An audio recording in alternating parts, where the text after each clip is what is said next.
क्रांती news, आवाज सर्वसामान्यांचा। भीमनगर येथे आरोग्य विभागातर्फे स्वच्छतेबाबत जनजागृती। येवला तालुक्यातील धुडगाव भीमनगर येथे आरोग्य विभागाच्या वतीने आशा सेविका वाल्हूबाई जगताप यांच्या प्रभागात स्वच्छता विषयक मार्गदर्शन आणि जनजागृती करण्यासाठी मोहीम राबविण्यात आली। यावेळी डेंग्यू मलेरिया प्रतिबंधात्मक उपाय म्हणून घरांच्या आसपास तसेच अंगणातील टाकाऊ वस्तू, टाक्या, ड्रम, टायर आणि इतर भांड्यांमध्ये पाणी साचणार नाही याची काळजी घेण्याचे आवाहन करण्यात आले।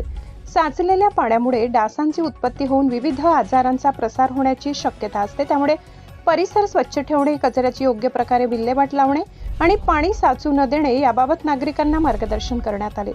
यावेळी आरोग्य विभागाच्या कर्मचाऱ्यांनी कंटेनर सर्वेक्षण करून नागरिकांमध्ये स्वच्छतेविषयी जनजागृती केली। नागरिकांनीही या मोहिमेला महिलांनी सकारात्मक प्रतिसाद देत स्वच्छता राखण्याचा निर्धार व्यक्त केलाय।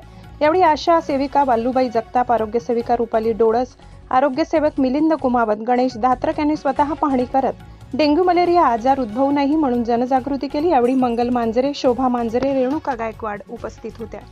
आरोग्य केंद्र पाटोदा येथील उपकेंद्र धुळगाव येथील भीमनगर येथे आज कंटेनर सर्वे करत असताना आरोग्य सेविका रुपाली डोळस, MPW योगेश धातर, आशा स्वयंसेविका वाल्हूबाई जगताप आणि सर्व गावकरी आपण आज इथे डेंग्यू मलेरिया चिकनगुनिया याचे सर्वे करत होतो। सर्वे करत असताना आपल्याला बऱ्याच प्रमाणामध्ये डास आळ्या आढळून आल्या, त्यामुळे डेंग्यू मलेरिया चिकनगुनिया यासारखे आजार होतात। या आजाराबद्दल लोकांना जनजागृती केली, माहिती दिली आणि आपल्या जिल्ह्याला नाशिकला येलो ऑर्डर केल्यामुळे हा सर्वे नेहमीच आम्ही करत असतो आणि यामुळे लोकांना डेंग्यू मलेरिया भविष्यात पुढे होऊ नये, कीटकजन्य आजार होणार नाही याची काळजी घेण्यासाठी सांगितलं। जे डबके होते त्या डबक्यात आम्ही काळं ऑइल टाकलं, जिथे डास आळ्या आढळून आल्या तिथं आम्ही अबॅटिंग केलं आणि घरोघरी जाऊन रक्त नमुने घेऊन त्यांना माहिती दिली आणि त्या गोष्टीबद्दल जनजागृती केली आणि बस।